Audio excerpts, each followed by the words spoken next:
Baik, mari kita berdoa bersatu dalam doa untuk firman Tuhan. Bapa di surga, kami bersyukur Tuhan buat malam hari ini. Kami boleh berkumpul di mana kami berkumpul di Jumpa Paul Jang. Tuhan berkati hambamu ini Tuhan. Berkati mulut bibir hambamu penuh dengan hikmat bijaksana. Ilham yang daripadamu Tuhan. Apa yang ditabur pada malam hari ini menjadi rema buat kami. Dan kami mampu melakukan apa yang disampaikan oleh hambamu ya Tuhan. Terima kasih Tuhan, berkati setiap hati kami, setiap telinga yang kami dengar pada Zoom ini dan YouTube, para YouTube yang sudah dibagikan Tuhan. Berkati semua para pendengarnya. Berkati di tahun yang baru, berkat yang baru, luar biasa mujizat yang baru kami terima pada malam hari ini lewat hambamu, Bapak Pastor Jang. Dalam nama Yesus kami siap mendengar. Haleluya. Amin. Amin. Haleluya.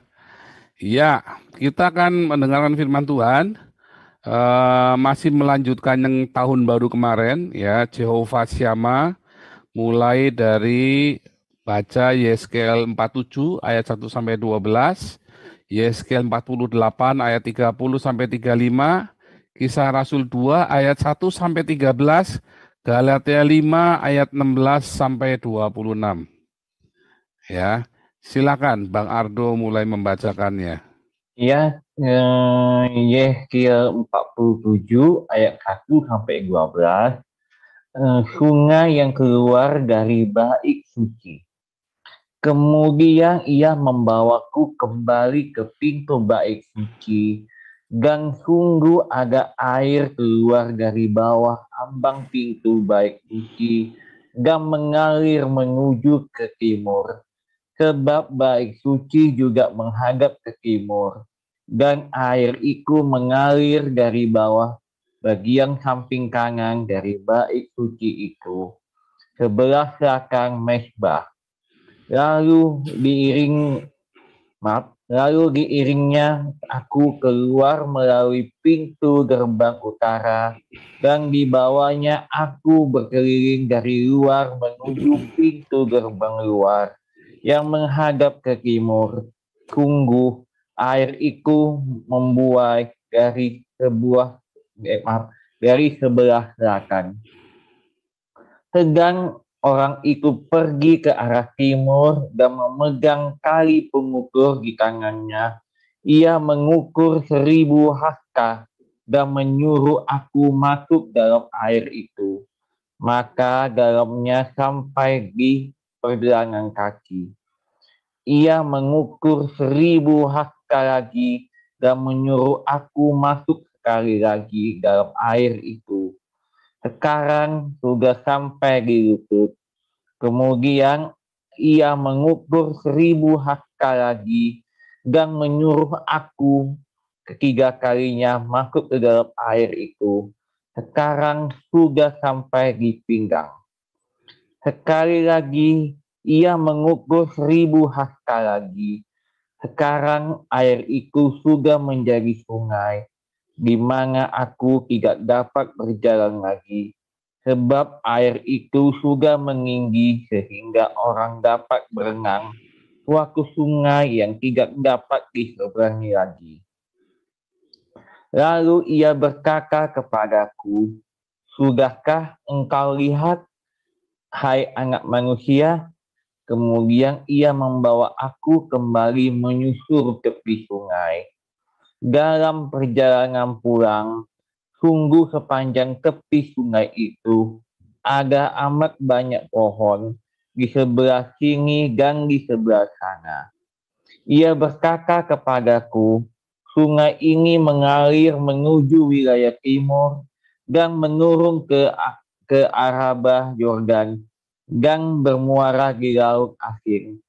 Air yang mengandung banyak garam dan air itu menjadi tawar.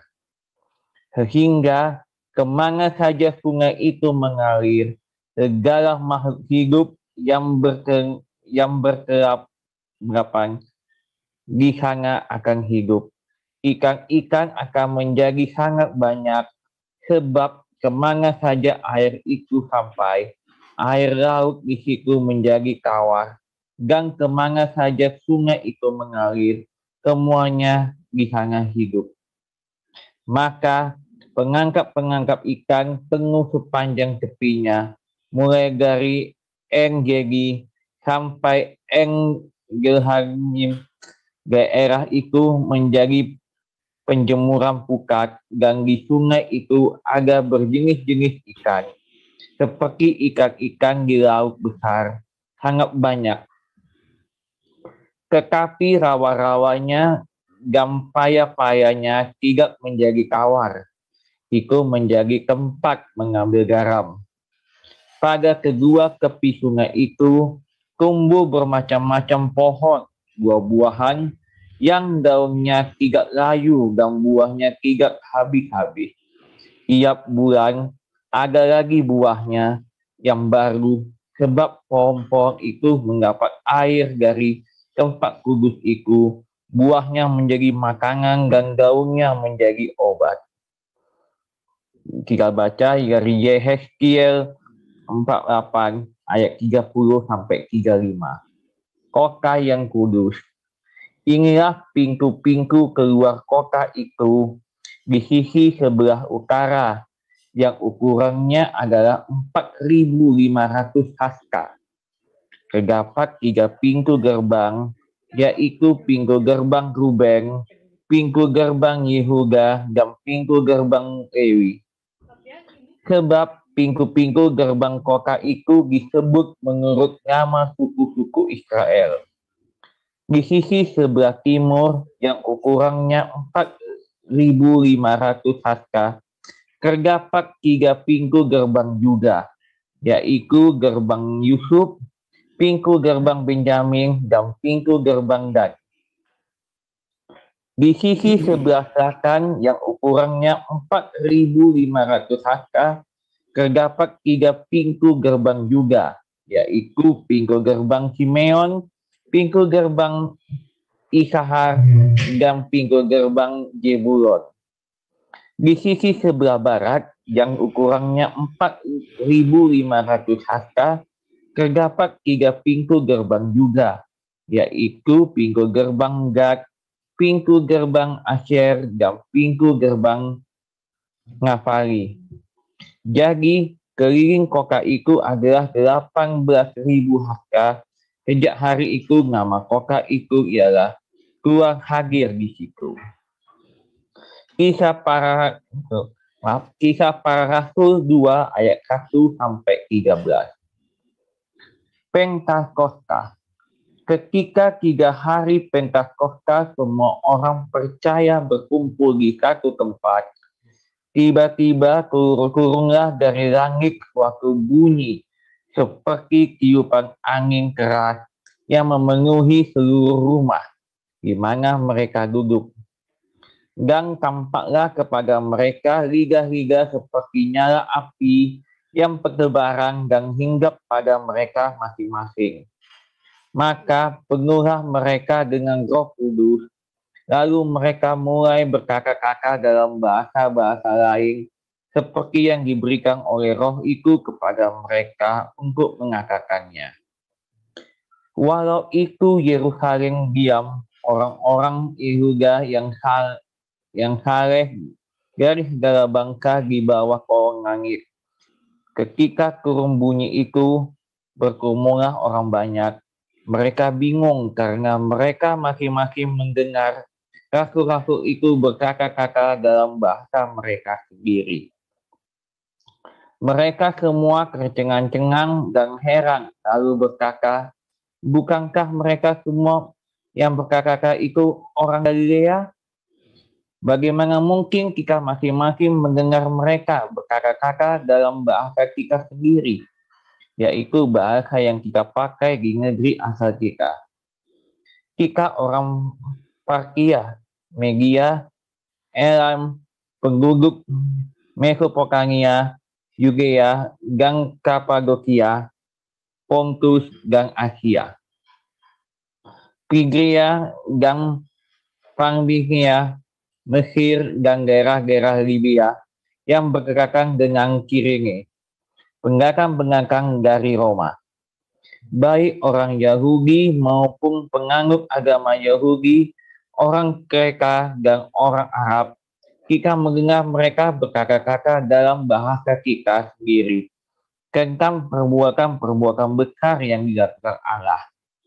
Mereka semuanya tercengang-cengang dan sangat termagu-magu sambil berkata seorang kepada yang lain, apakah artinya ini? Tetapi orang lain menyinggir, mereka sedang mabuk oleh anggur manis.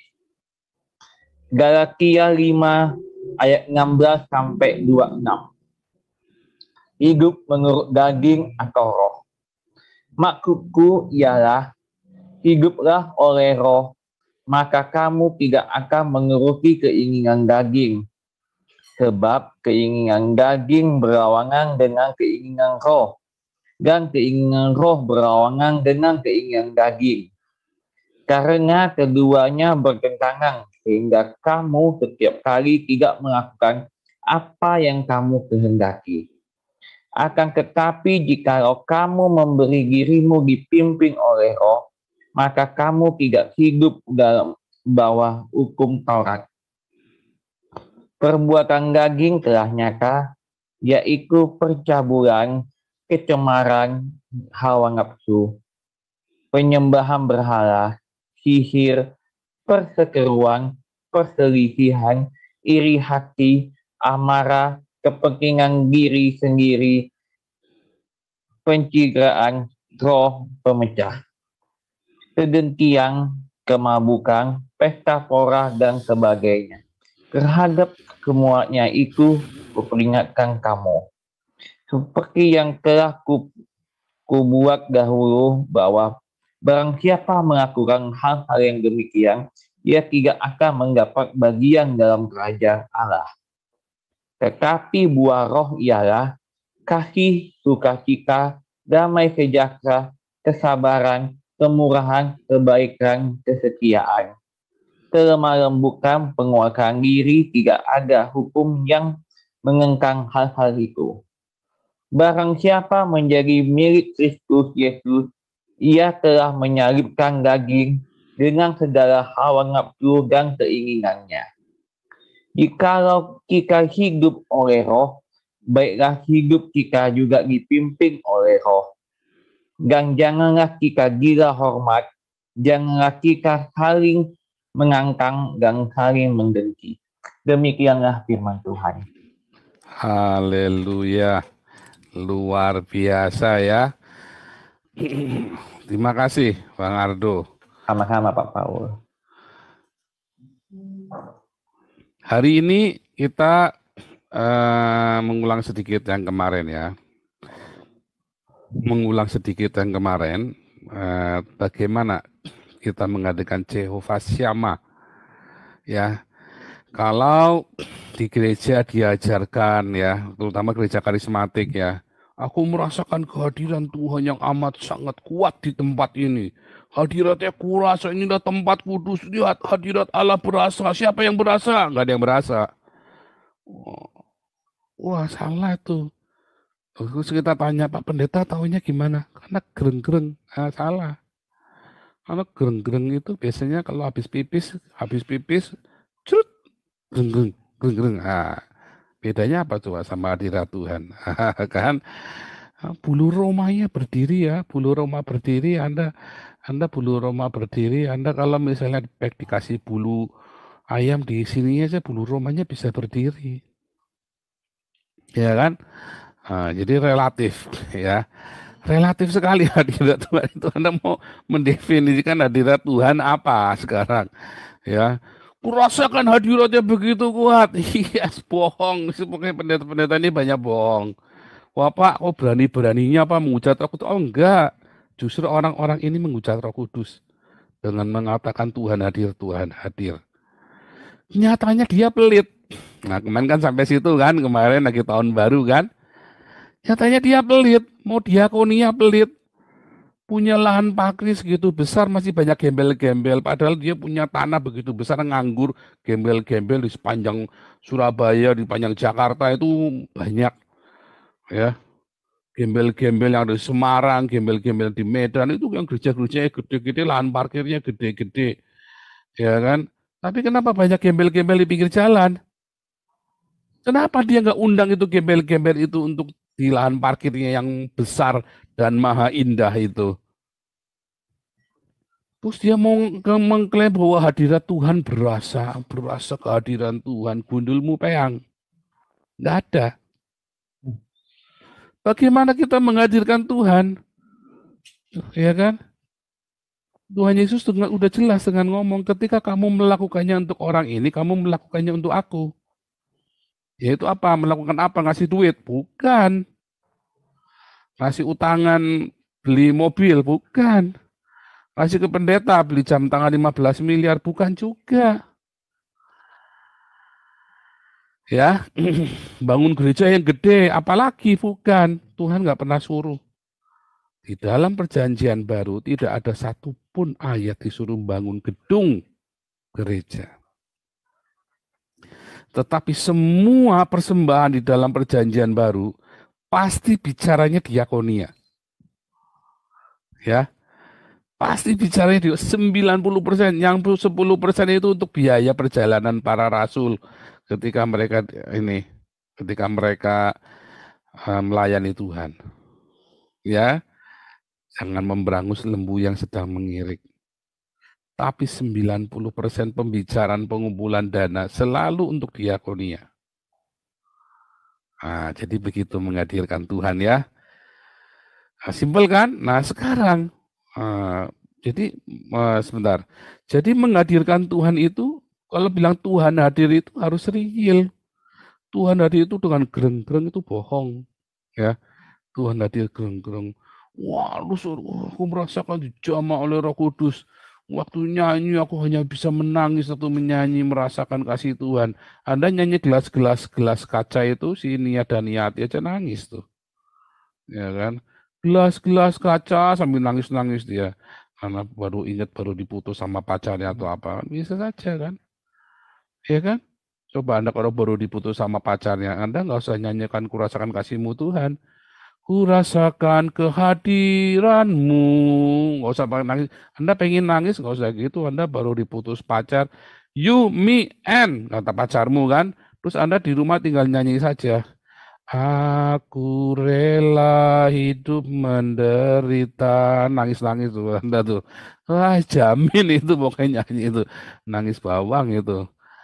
Ya kan? Jadi Anda mau bilang apa tentang hadirat Tuhan? Anda hanya bisa berilusi tentang hadirat Tuhan kan? Kalau rombongan Nabi ke-26 mengajarkan kepada Anda, jangan berilusi dengan hadirat Tuhan. Karena di mana ada hadirat Tuhan, di mana sungai itu mengalir, ya kan? Selalu di situ ada kehidupan.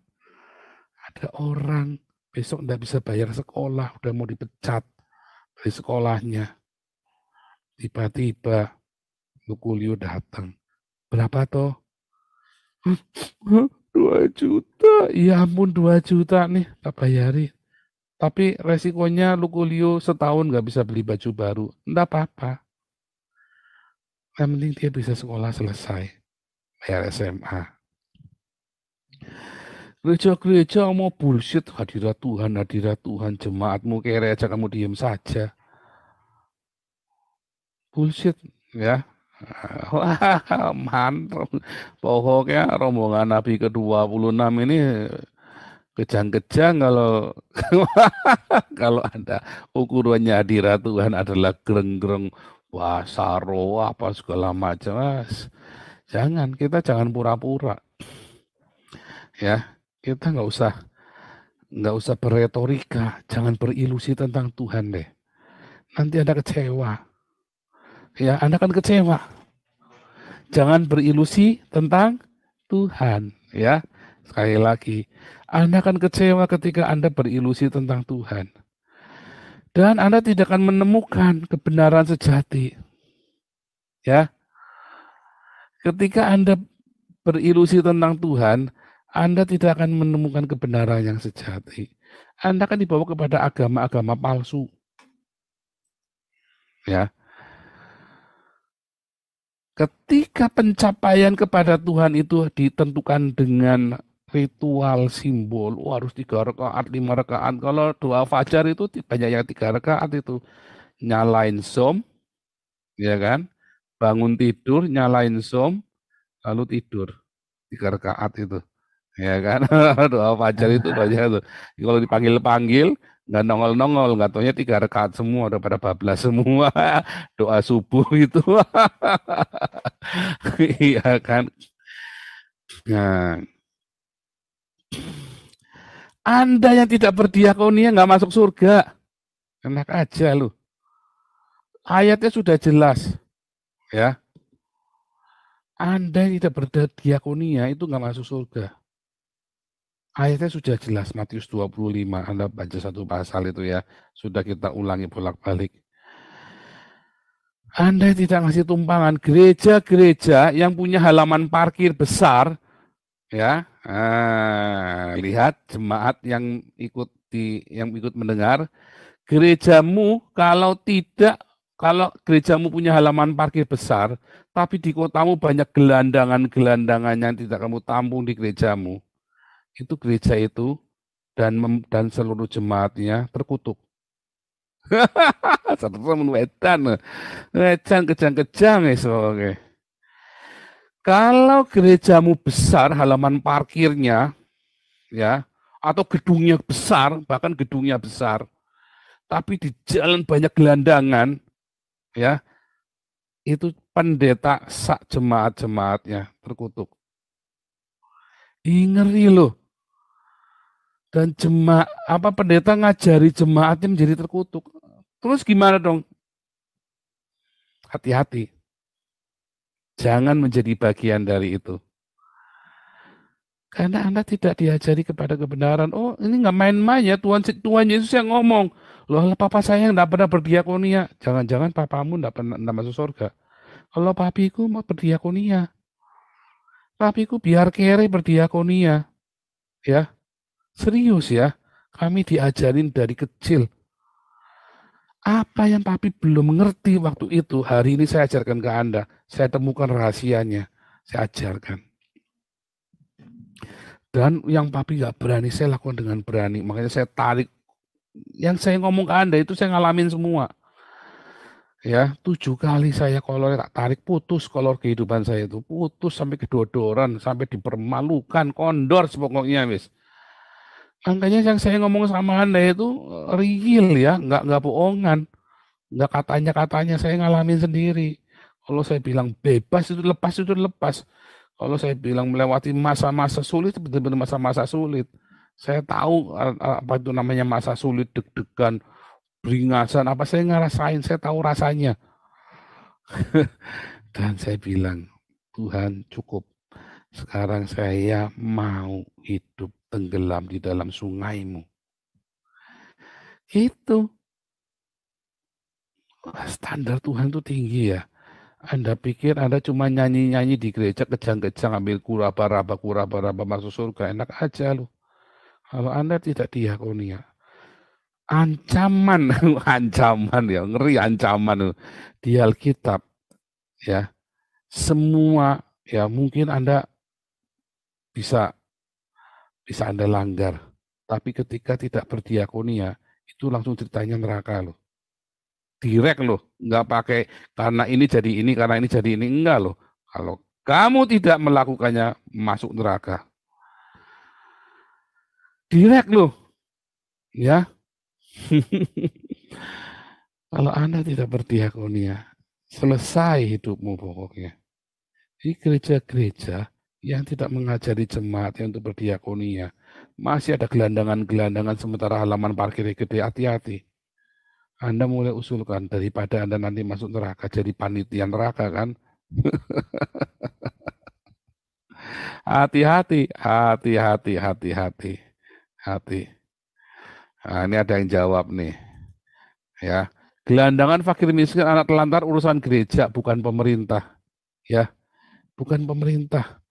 Gelandangan fakir miskin anak telantar itu bukan urusannya pemerintah. Itu urusannya gereja. Sebab kalau gereja tidak melakukannya, apalagi pemerintah. Jangan ngarep. Gak usah ngarep. Itu tugasnya gereja. Itulah tugasnya gereja, hadir ke dunia ini, bukannya ngajarin Anda bikin persembahan supaya kamu masuk surga. Yang penting itu akhirnya dagang ya. Tadi teman saya tak ajak, bos, cowok gereja yuk. Enak cowok gereja, batinnya oke.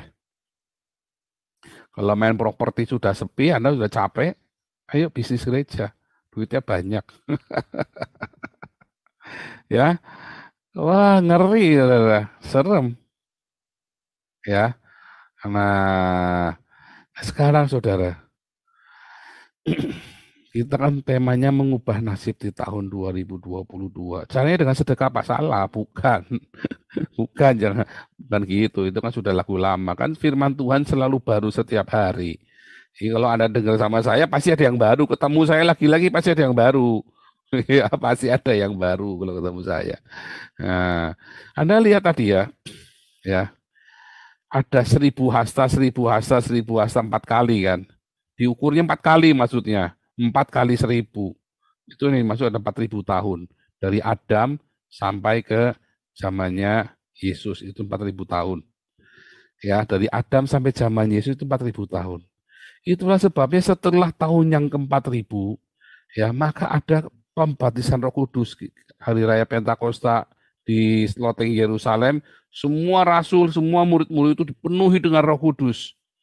Mengapa? Karena kemarin sudah saya jelaskan bahwa karena setelah 4.000 tahun, maka Allah menunjukkan kepada manusia agape itu apa.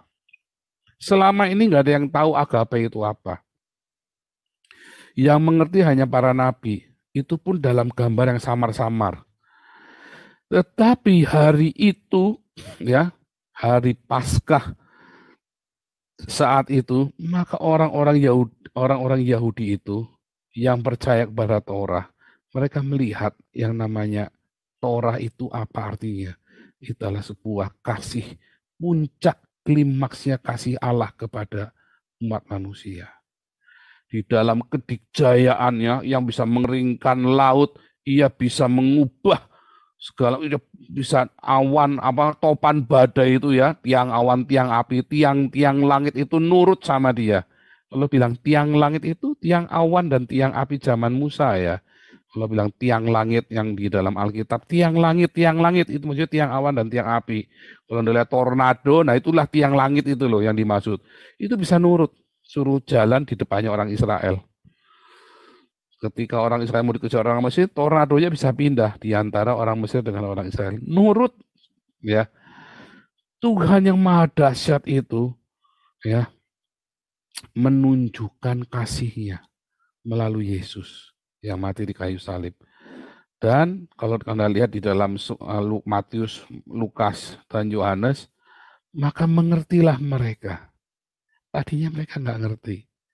Tetapi setelah Yesus mati di salib dan bangkit, maka mengertilah mereka apa yang dikatakan oleh kitab suci.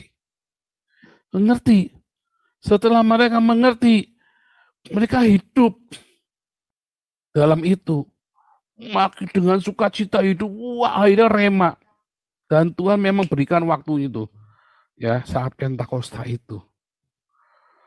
Ya, dibuka oleh Tuhan. Karena Anda mengerti. Karena mereka kemudian mengerti dan mereka rema.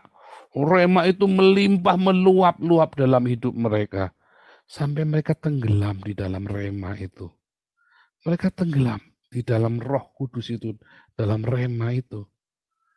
Nah, bagaimana mereka bisa tenggelam di dalam rema itu? Pertanyaannya. Hari ini kalau Anda, ya tadi saya bilang ya, sungai itu mengalir, kemana sungai itu mengalir ada kehidupan dan memberikan kehidupan. Ada kehidupan dan memberi kehidupan. Ikan-ikan berkeriapan di sana. Serem ya? Senang sekali kan ikan, artinya panen yang luar biasa. Selalu pohon-pohon itu tumbuh dan berbuah pada musimnya. Nggak ada yang terlambat. Artinya apa yang Anda tabur itu pasti akan Anda tuai. Semua taburan Anda yang baik Anda tuai. Selama ini Anda menabur yang baik, tapi kenapa nggak menuai? Karena nggak ada air sungai kehidupan itu. Anda nggak jalan penuh di sana. Anda hanya jalan yang becek-becek. Becek-becek sehingga kotor. Anda nggak bisa membedakan mana yang Roh Kudus, mana yang ilusi. Karena Anda becek-becek. Gereja hari ini jalan becek-becek. Gereja berjalan di tanah yang becek. Ada air, tapi nggak jelas sehingga kotor semuanya. Nggak bisa memberikan kehidupan, becek-becek. Apa gimana mau diminum air becek-becek? Kalau sungai itu bening, Anda bisa minum. Tapi kalau becek-becek Anda nggak bisa, malah bikin kotor. Anda nggak bisa bedakan. Ya kan? Gereja saat ini jalan becek-becek. Kenapa? Iya, di satu retorika. Kalau bilang mengajari, bilang mengasihi, mengampuni, memberkati diakonia, marturianya hitung-hitungan. Ada sempoannya. Nggak bisa. Ya kan? Pertanyaannya tadi, bagaimana supaya kita tenggelam? Coba lihat ya, di awal ketika dia masih semata kaki, orang bisa terpleset, orang terjatuh dan sakit, orang berusaha melakukan, dia pengen tahu, dia cari tahu Tuhan itu seperti apa. Ya rasa ingin kepada Tuhan itu yang luar biasa. Tapi tetap jatuh bangun dalam segala kelemahannya. Iya kan? Karena apa? Karena terlalu besar dagingnya itu. Ya, kalau saya disakiti, aku kudu nyakiti orang. Kayak Tubal Kain, Ada dan Sila. Kalau aku disakiti 70 kali, akan aku balas 70 kali lipat. Balesnya 70 kali lipat. Dibalesnya loh. Ya kan? Tubal Kain itu kan 70 kali lipat dibalesnya. Tapi ketika Yesus mengajarkan kepada Petrus, 7 kali 70 pengampunannya, bukan pembalasannya. Dikali 7. Ya kan? Kalau Tubal Kain bilang 70 kali lipat, kalau Yesus bilang 7 kali 70 ngampuninya. Ya kan? Di zaman itu orang itu kalau membalas itu ngeri sekali, saudara. Manusia itu memuaskan hawa nafsunya dengan luar biasa. Kemudian mereka mulai, ya air itu selutut. Artinya dia bisa jalan, ya, tapi dia mulai semua hawa nafsunya dia mulai dikekang. Mulai dikekang. Abraham mulai ngerti, mulai mengerti, mulai memahami, ya. Yakub mulai memahami, kenapa kamu basmi semua, kamu ngaco itu, nggak boleh. Iya, tapi adik kita diperkosa, adik kami diperkosa, katanya anak-anaknya Yakub. Dibantai itu satu kampung itu ya, dibunuh semua. Nggak boleh. Nah, Yakub mulai ngerti. Ya kan, di zaman Abraham itu kan, mereka mulai ngerti, stop. Tapi kemudian sepinggang, ya, artinya nggak boleh, mulai ada hukum itu, ada ikat, ya kan, ada kebenaran itu. Kalau bilang sepinggang itu, artinya antara kamu jalan, antara tidak dan iya, ya kan, diikat pinggangnya kan. Orang yang jalan sepinggang itu dia bisa jalan, tapi benar-benar lambat. Hawa nafsunya masih dilampiaskan, tapi ada hukum yang benar-benar, ada hukum yang jelas, ada yang mengikatnya.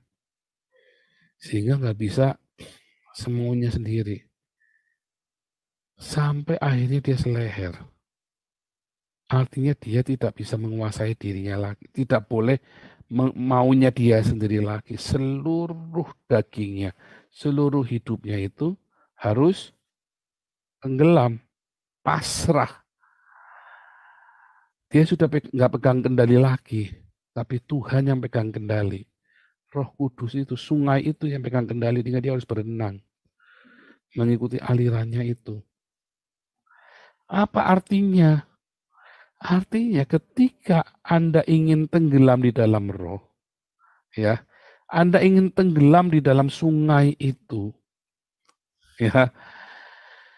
Artinya Anda itu punya kesempatan buat membales, punya kesempatan buat melukai, tapi Anda bilang enggak. Anda bilang enggak. Anda punya kesempatan untuk menyerang, tapi Anda bilang enggak.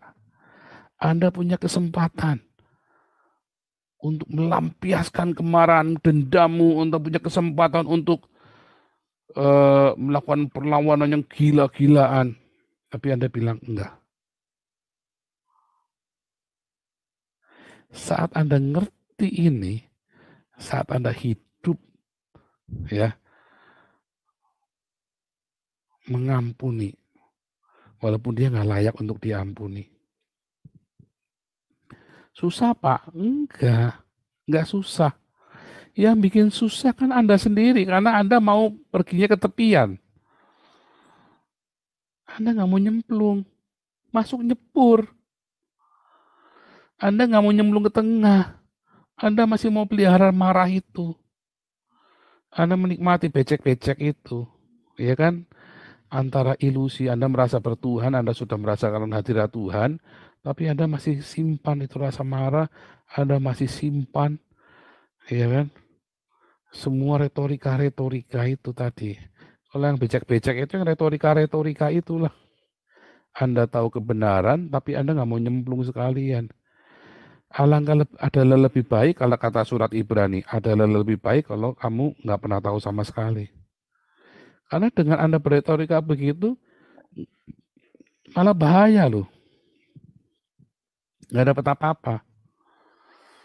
Ya, bahkan akhirnya Anda terpelanting. Anda nggak merasakan sungai itu mengalir dalam hidupmu. Nggak merasakan apa-apa. Makanya tadi di awal saya bilang, kenapa orang miskin kere terus? Karakternya jelek. 90%. Yang 10% mungkin Tuhan ada urusan dengan dia. Yang kita nggak ngerti. Tapi jangan Anda beralasan, ya saya yang 10% itu Pak, yang enggak. Itu 10 orang-orang khusus itu. Yang 10% itu hanya orang-orang khusus. 90% rata-rata karakternya busuk, jelek.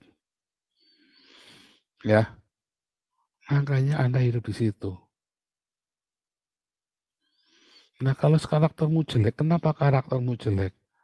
Sehingga Anda hidup di dalam kemiskinan adalah salah satu akibat ya dari keringnya sungai kehidupan itu. Kemiskinan adalah salah satu dampak, salah satu ya. Tapi iya, orang kalau miskin sampai puluhan tahun itu biasanya karena dia tidak mengalami mata air kehidupan. Jadi ada yang salah. Anda yang bolak-balik cerai, ya, biasanya karena Anda tidak masuk dalam sungai kehidupan. Pak, bukan, tapi saya sudah berusaha begini, Pak. Saya 3 kali suami saya mengkhianati saya. Nah, herannya kenapa kamu bisa ketemu sama orang macam begitu? Kan pertanyaan begitu kan? Pak, sudah 3 kali, Pak. Dia meninggalkan saya, suami saya ini. Ya, pertanyaannya, kenapa kamu bisa ketemu orang yang macam begitu? Karena otakmu, watakmu, jiwamu, gayamu ya gayanya dia. Kambing kumpul sama kambing, kerbau sama kerbau, ayam sama ayam. Orang benar kumpul dengan orang benar, orang fasik kumpul dengan orang fasik. Anda harus terima kenyataan itu. Berdalih-dalihnya banyak sekali. Kalau Anda sering ketipu bolak-balik, ya pasti karena cara berpikirmu kayak gitu. Makanya kamu ketemu teman-temannya yang begitu. Kayak saya. Saya selama saya hidupnya benar, saya nggak pernah ketemu orang yang jahat, yang nggak bolak-balik, nggak begitu. Begitu saya masuk dan saya mau niat mau nggak benar, maka 4 tahun itu saya ketemunya orang-orang nggak benar juga, saling sikut-sikutan, halalkan segala macam cara, menang-menangan, tega-tegaan. Wah, ngeri saudara, ngeri saudara. Anda kalau ngerti yang saya maksud itu ya, Anda yang pernah Waduh, itu udah nggak ada belas kasihan lagi. Nggak ada belas kasihan. Nggak ada belas kasihan. Kalau kamu menang, aku menang. Kamu lebih pintar, kamu lebih licik, atau aku lebih licik. Nanti koleks, wah biar masukkan penjara sekalian. Kalau perlu udah saya sikat semuanya, saya masukkan penjara juga. Sampai satu titik ya, Tuhan ngomong saya, udah mau tak bayarin orang ini biar masuk penjara. Terus hati bilang, jangan. Udah. Terus saya kalah. Habis itu ya, karena saya lemah kan. Makanya teman saya, orang Medan bilang, lu ya, Paul, lu tahu nggak, lu bisa semuanya. Gua akui lu hebat. Kelemahan lu satu, lu kurang jahat. Dia bilang begitu ya sama saya ya. Lu kurang jahat. Lu kalau sudah niat mau begitu, lu jadi jahat-jahat sekalian. Terus saya bilang sama dia, sudah jahatnya cukup, nanti nggak bisa balik. Bang, jahatnya cukup bang, nanti saya nggak bisa balik. Saya bilang begitu ya. Dan saya bersyukur saya bisa balik. Karena ada satu titik Anda nggak bisa balik. Anak yang hilang itu bisa nggak balik? Bisa. Apa yang membuat dia nggak bisa balik? Kalau dia udah nggak bisa jalan pulang. Ya kan? Selama dia masih kekuatan buat jalan pulang, dia akan jalan. Walaupun merangkak pun dia akan pulang.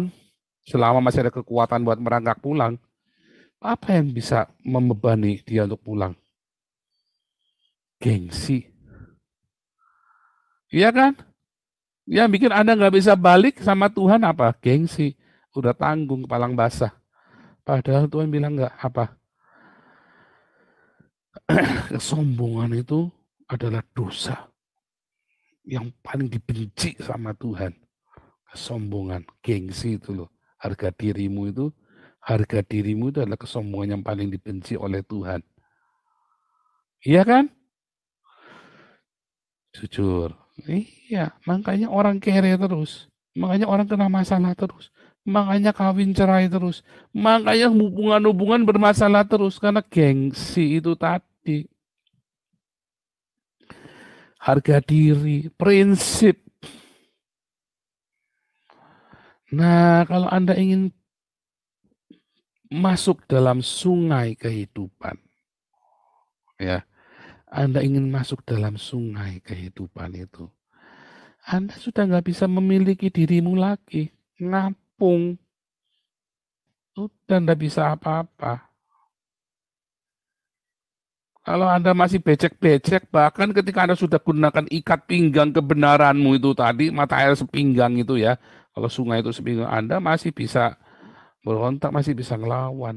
Sampai Anda tenggelam, udah nggak berdaya lagi. Bukan Anda nggak mampu, Anda bisa, tapi Anda memilih. Itu kan keputusan kan, Anda mau pinggir di pinggiran, apa mau di tengah. Kan itu kan keputusanmu. Mau becek-becekan, apa mau nyebrang langsung berenang di tengah. Kan keputusan.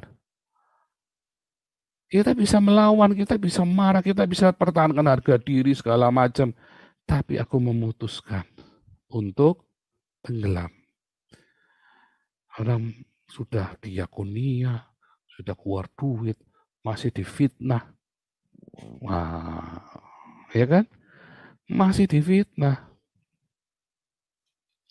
Oke, tunggale, nggak apa-apa. Jangan takut ya. Jangan takut. Berat, Pak? Enggak berat. Keputusan. Kelihatannya berat. Karena kamu ngelihat aja, waduh banjir. Bisa nggak berenang? Lo bukan bisa berenang, tinggal nyemplung aja. Itu kan sebuah keputusan. Ya kan? Di sana dibersihkan hidupmu kan. Dari kesombongan, kenajisan, yang otaknya jorok, isinya Alexis Stock, yang homo, yang lesbian, yang pedofil, yang Anda suka dengan seks dengan yang fantasi-fantasi nggak kudus, Anda yang masih suka jahat, lihai, nipu, yang masih suka ingin harta orang lain, yang suka istri orang lain, Anda yang masih suka dengki, itu nanti di sungai besar itu kamu dibersihkan. Kalau kamu becek-becek di pinggir, kotor lagi. Kotor lagi. Kotoran itu kan kena lagi. Kapan bersihnya kalau di pinggiran? Kalau Anda masuk tengah, bersih langsung. Dan jangan minggir lagi. Ikutin hanyut sungai itu. Nggak ada lain. Makanya kekristenan jadi sulit buat hidupmu. Karena kamu punya ajaran yang salah dari gerejamu. Ya, yaitu apa? Materi. Yaitu apa? Status sosial. Yang dikejar bukan itu. Kejarlah kekudusan, kejarlah kerendahan hati. Dari mana kita bisa rendah hati? Kalau kita sudah nggak berdaya. Membuat diri kita tak berdaya, mengosongkan diri kita sehingga kita bisa hanyut dengan sungai kehidupan ini. Praktisnya caranya begitu, prakteknya. Ya, sangkal diri, pikul salib, nggak ada kompromi. Makanya orang-orang yang bisa sangkal diri, pikul salib, dia nggak kepengen barang mewah. Sehingga ketika dia punya 2, dia bagi yang 1. Dia punya 10, dia hanya butuh 7. Yang 3 dibagi. Dari situ, ya, diakonia itu keluarnya dari situ. Jadi nggak bisa bohong. Dia punya 10, saya cuma butuh 7. Yang 3 tak bagi. Saya punya 5, butuhnya 7. Saya punya 5, butuhnya 7. Ya sudah, yang 1 tetap tak bagi atau yang 2 tetap tak bagi. Sama-sama kurang kok. Nah, itu ilmu baru tuh kan. Saya butuhnya tuh. Nah itu tadi saya. Nah, ya kan. Puluhan miliar. Ini kalau sampai rumah tak jual, saya punya aset banyak tetap nggak cukup. Tapi waktu itu saya rema ketika seorang pendoa syafaat itu ya bilang, lepas jual semuanya. Dari nol lagi Pak Paul. Saya doa. Saya ngomong-ngomong sama anak-anak. Yang penting kita nggak berantem lagi kan? Nggak. Nanti kita sampailah apa nama, ya bisa setahun, bisa 2 tahun, bisa 5 tahun. Tapi nggak mungkin selamanya. Ya sudah, ya udah kita sepakat. Sehingga kita tidur di lantai, tapi anak-anak sukacita. Tidur mah di lantai, tapi anak-anak sukacita. Ya, sampai benar-benar Tuhan pulihkan. Kelihatannya berat. Tapi setelah ada jalanin, nggak berat. Kan cuma melepaskan saja. Deg-degan. Tiap hari didatengin saya sama debt collector. Saya nggak pernah takut sama debt collector, tapi kali itu saya nggak punya power apa-apa, ya. Tetapi ketika saya kemudian hanyut dalam sungai itu, saya kan memutuskan untuk rendah hati. Tiba-tiba orang-orang ini semua baik sama saya. Saya yakin mereka memancarkan persahabatan, kasih dari hidup saya. Sehingga mereka yang mau melabrak-labrak nggak karu-karuan, mereka tiba-tiba jadi lembut sama saya.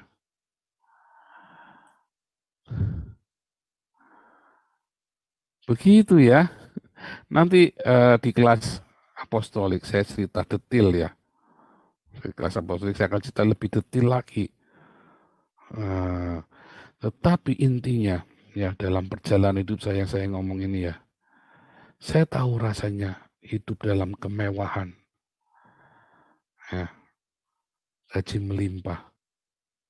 Sebelum saya masuk bisnis sendiri ya, artinya saya masih kerja sekuler. Saya pegang direktur di sebuah perusahaan besar, ya gajinya saja lumayan ya. Bonusnya aja bisa beli mobil itu saya. Bonusnya setahun bisa beli mobil. Kita ngalamin namanya hidup melimpah. Memang saya bukan orang yang kaya, tapi buat saya dari orang yang tidak kuat dari orang miskin sampai saya setelah menikah hidup saya diberkati, luar biasa. Itu buat saya itu sesuatu banget ya. Sampai saya jatuh, saya ngelihat bagaimana pertolongan Tuhan yang luar biasa itu. Dan saya ngamatin selalu, tak amatin dulu. Polanya jatuhnya di mana, salahnya apa. Saya coba dengan cara lain, masih ngeyel kan. Nah, namanya orang kan bisa saja kebetulan kan. Bisa saja kebetulan, ya kan? Karena ini belum tentu. Oh, kamu jatuh karena kemarin kamu berzina. Belum tentu, bisa jadi karena kebetulan. Tak coba lagi. Panjang. Oh, jatuh kemarin mungkin karena kamu ini. Tak coba lagi. Karena nggak perpuluhan. Misalnya kan. Tak coba perpuluhan, rajin. Nggak berzina, nggak perpuluhan. Setelah ada masalah. Karakter saya nggak baik. Apa? Sombong. Kesombongan adalah dosa yang paling mengerikan. Melebihi perzinahan. Melebihi semua hal. Kesombongan itu diawali. Ya, kesombongan itu. Dan terakhir saya baru ngerti. Titik terakhirnya kesombongan. Makanya Tuhan hantamkan saya di situ. Terakhir begitu saya merendahkan diri saya serendah-rendahnya. Tiba-tiba kayak kapal selam itu ya, tiba-tiba naik sendiri. Bisa naik sendiri. Saya juga bingung kenapa bisa naik sendiri. Iya kan? Karena ternyata ketika kita rendah hati, disitulah berkat dicurahkan. Ketika kita merendahkan diri, disitulah belas kasihan ada. Ketika kita merendahkan diri, disitulah damai sejahtera ada. Jadi kuncinya adalah kita mau hanyut di dalam sungainya Tuhan tadi. Ya, dalam sungainya Tuhan. Yaitu rema. Rema ke rema. Dari rema ke rema. Sampai meluap memenuhi hidup kita rema itu. Anda nggak akan bisa rema kalau Anda masih sombong. Anda baca Alkitab. Ya. Anda baca Alkitab. Anda dipenuhi dengan kasih. Setelah itu Anda melakukan kasih ya agape. Tinggal di dalam kasihku. Lalu akan jadi rema kan. Tapi betul Anda stop. Ya sudah stop. Makanya Tuhan Yesus bilang apa? Tinggal tetap. Kata iman itu bukan berarti on off hari ini beriman, besok nggak beriman. Kata iman artinya kalau hari ini Anda beriman, besok sejam lagi, setengah jam lagi, besok masih beriman. Bukan on off hari ini beriman, iman saya lagi lemah ini. Wah itu bohong, itu ngawur itu, iman saya lagi lemah. Iman saya lagi lemah Pak, saya bingung iman saya lagi lemah. Kalau aminmu lagi lemah, saya mengerti, paham. Mungkin ada lagi lemah syafat. Tapi kalau imanmu lagi lemah, omongan apa itu? Nggak ada. Firman Tuhan nggak ngajarin kita imannya lagi lemah. Ada orang yang lemah imannya dan orang yang kuat iman. Dah. Tapi bukan berarti iman lagi kuat besok lemah. Nggak ada. Karena iman itu artinya faithful, setia. Jadi saya lagi nggak setia Pak loh. Namanya berarti kamu selama ini nggak setia. Karena iman itu artinya faithful, setia ya. Kata iman itu berasal dari kesetiaan. Ya, endure. Kata iman itu ya, berarti bukan Anda ini iman besok nggak beriman, nggak ada. Kalau iman itu setia, panjang. Sekali Anda nggak bilang nggak beriman, berarti Anda nggak setia, namanya nggak beriman itu. Kalau namanya iman itu namanya setia, endure. Ya. Gitu ya, imannya lagi goyah Pak. Besok kuat lagi, nanti bulan depan goyah lagi. Itu namanya bukan iman, berarti Anda selama ini nggak beriman. Gitu. Sama ketika Anda mulai, ya, Anda hidup, baca Alkitab. Harus baca Alkitab. Kalau enggak nanti Anda imannya salah, imannya pakai imannya Muhammad, apa imannya Tung Desem Waringin, ya salah, nggak jadi. Imannya multi level marketing, imannya agen asuransi, nggak jadi. Ya kan soalnya kan di stylin motivasi terus kan juga Anda terbakar imanmu terhadap multi level itu atau terhadap asuransi itu kan. Ya nggak jadi, karena iman yang benar itu harus dari Alkitab. Perkataan yang ada di dalam Alkitab, logos itu. Kemudian Anda melakukan, barang siapa mendengar logosku dan melakukan. Ya Matius 7, lakukan. Kalau Tuhan bilang mengasihi, mengasihi. Kalau bilang ampuni, ampuni. Kalau Tuhan bilang berdiakonia, diakonia. Kemudian Anda kalau dibilang berbuatlah baik kebaikan bagi musuh-musuhmu. Ya berbuat baik bagi musuh-musuhmu. Kalau dibilang Anda harus rendah hati, tidak rendah hati. Langsung aja lakukan. Dari situ logos itu hidup di dalam kasih. Kasih itu nanti akan jadi rema. Tapi jangan berhenti. Lagi. Besok lagi. Tiba-tiba rema itu dari semata kaki, selutut, sepinggang, Anda tenggelam. Saat Anda tenggelam di dalam sungai itu, maka kan ada kehidupan buat Anda sendiri dulu. Ya, ada ikan-ikan yang berkeriapan. Artinya apa? Anda akan menuai. Ada pohon-pohon yang berbuah tepat pada waktunya. Artinya Anda nggak akan gagal, nggak akan sial. Itu, maka berkat materi juga akan terjadi dengan sendirinya. Saya nggak berkata Anda kudu jadi konglomerat, enggak. Tetapi Anda tidak khawatir dengan hari esok, karena itu janji Tuhan. Anda tidak khawatir dengan apa yang kamu makan, minum, pakai. Kalau Anda jadi konglomerat, ya itu malah kita harus hati-hati. Karena di mana hartamu berada, di situ hatimu Anda. Wah Pak, kalau gitu nggak enak Pak khotbahnya Pak. Kita nggak khotbahnya Pak Paul nggak ngajari kita jadi orang kaya. Oh iya, karena Tuhan Yesus sudah ngajari nama kita, di mana hartamu ada, di situ hatimu ada. Orang kaya susah masuk kerajaan surga, bukannya nggak bisa. Tapi kalau bilang susah artinya dari 100 mungkin cuma 1. Itu namanya susah. Ya, kalau orang kaya pasti masuk kerajaan surga, artinya 100 orang kaya 100 masuk surga. Kalau orang kaya pasti tidak masuk kerajaan surga, ada 100 orang kaya 100-100-nya tidak masuk surga. Kalau susah artinya 1 dari 100. Ya, pokoknya di bawah tertentu, sedikit pokoknya.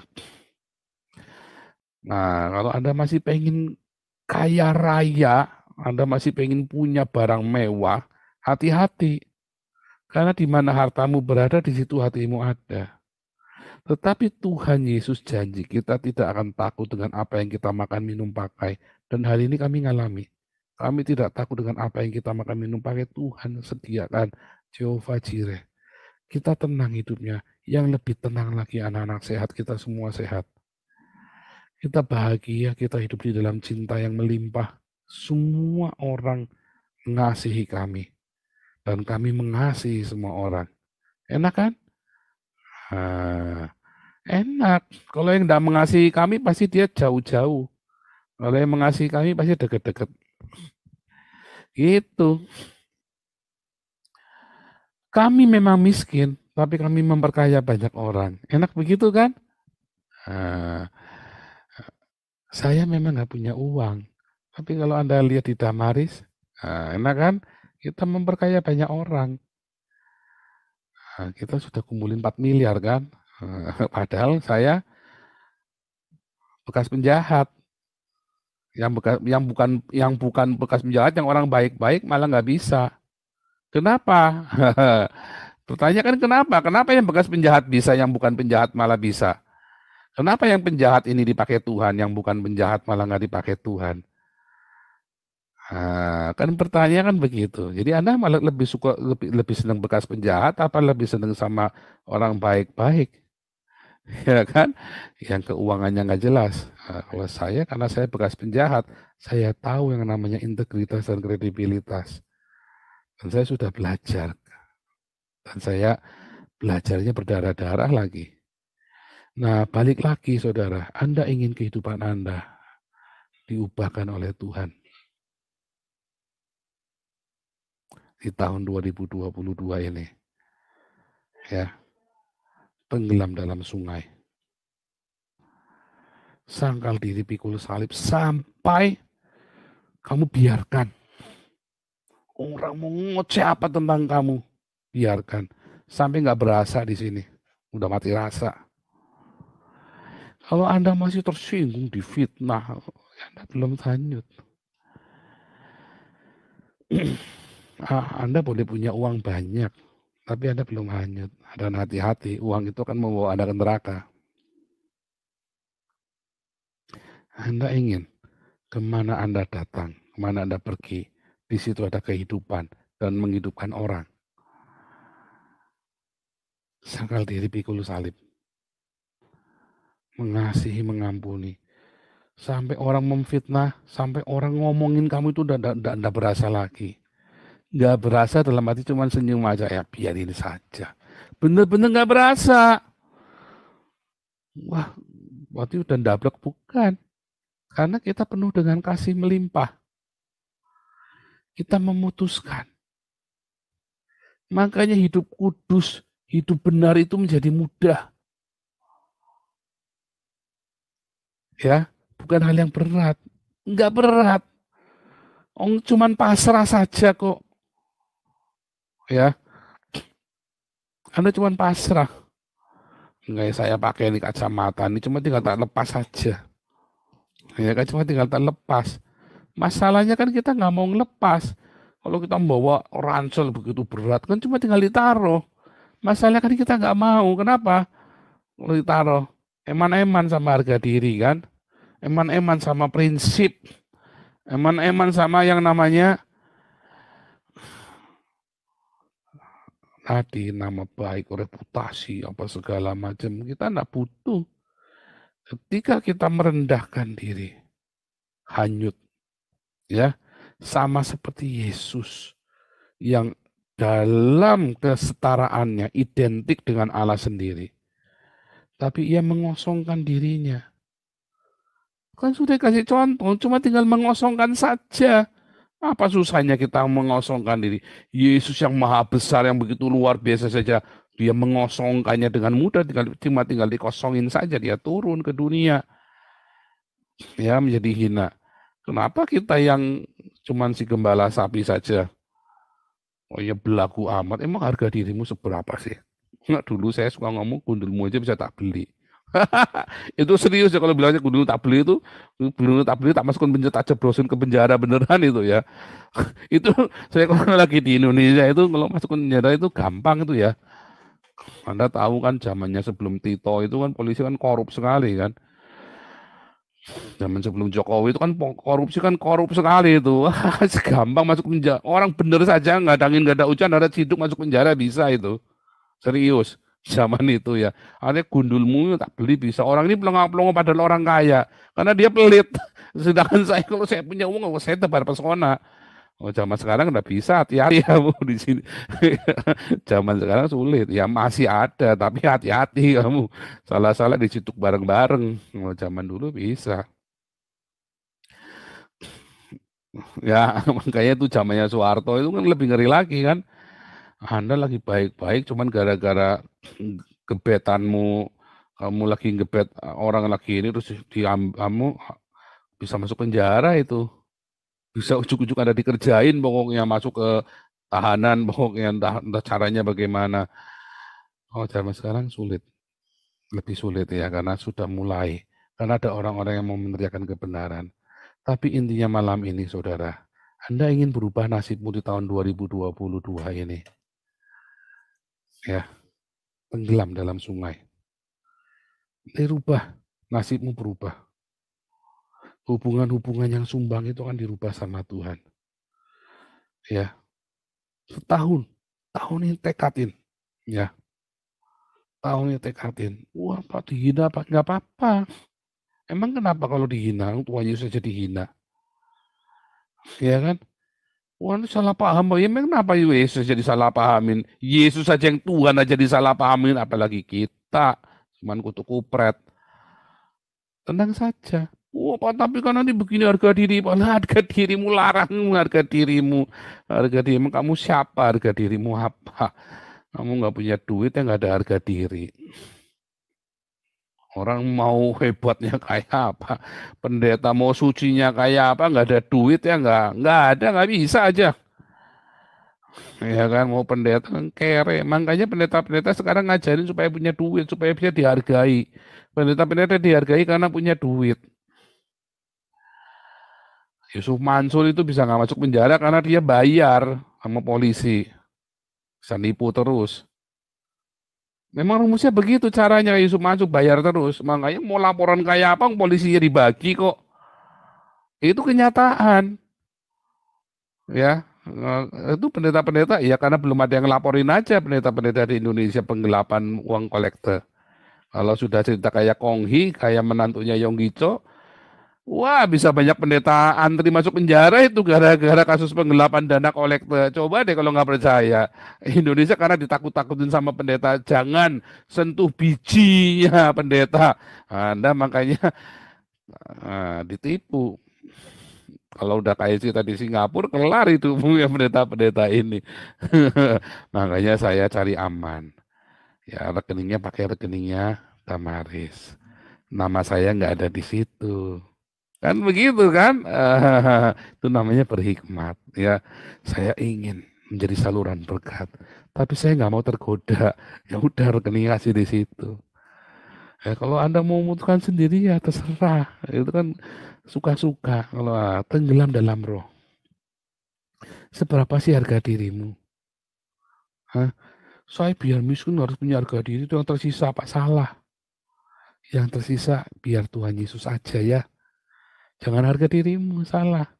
Yang tersisa biar Tuhan Yesus saja. Ayo katakan sama-sama saya ya, biar di rumah. Yang tersisa Tuhan Yesus saja. Ya, yang tersisa dalam hidup kita biar Tuhan Yesus saja. Ya, jangan harga dirimu, salah. Prinsipnya paling prinsip keluarga salah. Yang tersisa biar Tuhan Yesus saja dalam hidupmu. Saya sampai bilang sama istri saya ya, sama anak-anak itu doa tiap malam. Ya 2 tahun kami doa. Kami Tuhan Yesus. Apapun boleh terjadi. Sudah Tuhan. Yang penting kami tetap di dalam genggaman tangan-Mu Tuhan. Udah 2 tahun kita doanya cuma itu. Tuhan Yesus apapun boleh terjadi. Yang penting jangan lepaskan kami Tuhan. Mau apa deh terjadi lagi nggak apa-apa yang serem-serem. Terus terjadilah Tuhan, wis pasrah. Yang penting jangan kita dipisah dari Tuhan. Udah. Nggak taunya Pak, itu doa yang paling ampuh, tahu nggak? Itu doa yang paling ampuh dalam hidup saya. Saya doa itu tiap malam, tiap hari tambah mumbul. Itu doa yang paling dicinta sama Tuhan. Doa yang paling Tuhan suka itu. Apapun Tuhan. Itu ada lagunya itu ya. Ada lagunya itu. Supaya nyanyi mah. Tapi kamu nggak pegang ini ya mah. Itu ada lagunya itu kan. Selain kau tiada yang lain. Ada padaku di surga. Selain kau tiada yang lain. Yang ku ingini di bumi. Yang ku ingini di bumi. Itu tadi ya. Apapun Tuhan. Saya nggak ingin semua hutang saya beres. Saya nggak ingin apa semua. Udah Tuhan, udah nggak ada lain. Aku cuma pengen Tuhan saja. Itu ternyata doa yang paling menggirangkan hati Tuhan Yesus. Langsung tenggelam di dalam sungai. Artinya jangan munafik, selain kau tiada yang lain. Begitu Anda disamberin, ada fitnahan, langsung kutu kupret lu, kurang ajar lu, wah samberin. Jangan sebut nama Paul kalau kamu beli kepalamu, Wah, itu bohong kamu ngomong itu selain kau tiada yang lain. Bohong. Itu retorika kok, imanmu iman retorika tok kok. Jangan kalau bilang selain kau tiada yang lain, artinya orang mau ngomongin apa, wis karepmu, wis pokoknya aku cuma pengen Tuhan Yesus. Itu langsung tenggelam itu. Langsung tenggelam. Tuhan itu langsung dijawab sama Tuhan, bener-bener kamu dihantam habis-habisan sampai bener-bener nggak kepengen yang lain. Wah, itu Anda tenggelam, begitu tenggelam. Makanya saudara, ketika masa-masa pemulihan saya cepat, padang gurunya nggak kelamaan. Begitu saya tahu rahasianya, saya langsung nyanyi, selain kau tiada yang lain. Wah, nggak ada, aku nggak kepengen lainnya Yesus Tuhan. Aku nggak kepengen lainnya, aku cuma kepengen Tuhan Yesus saja. Langsung tenggelam di dalam aliran sungai itu, ya, Yohanes 7 ayat 37. Barang siapa haus datang minum, dari dalam airnya mengalir aliran air kehidupan. Udah nggak ada pengen lain. Makanya kita bisa bikin proyek besar-besar, dan saya tahu saya punya rema yang luar biasa. Ya, bahwa komunitas kita ini akan memberkati Indonesia dan bangsa-bangsa. Ingat, Anda di Indonesia, saya ada di Eropa ya. Artinya kita ini lintas benua. Orang yang di sini ada yang dari Australia, ada yang dari Amerika, ada yang dari Hong Kong, ada yang dari Taiwan, ada yang di Malaysia, ada yang di Cina. Artinya kita ini ada seluruh bangsa. Kita siap untuk menjadi berkat bangsa-bangsa komunitas kita. Ngeri nggak? Ngeri. Sampai Anda ngomong, ya Tuhan, selain kau, tiada yang lain. Yang kuinginkan hanya engkau. Mau orang ngoceh apa, mau orang fitnah apa, mau orang lakukan apapun kepadamu. Walaupun Anda punya kekuasaan buat beli kepalanya dia, tapi Anda bilang, enggak Tuhan, aku enggak kepengen beli kepalanya dia. Aku enggak kepengen musuh-musuhku. Aku hanya ingin Tuhan Yesus saja. Saya mau nangis. Wah, kalau ingat ya, saya ngomong ini sama Tuhan. Doanya kita 2 tahun waktu itu. 2 tahun kita cuma doa itu tok. Ya. Tiap malam, setiap kali doa, kita terakhir ngomong, Tuhan, apapun yang terjadi Tuhan, kami hanya inginkan Tuhan Yesus. Kiranya itu juga terjadi dalam hidupmu. Haleluya. Oke, 1 jam ya. Tuhan Yesus memberkati. Haleluya.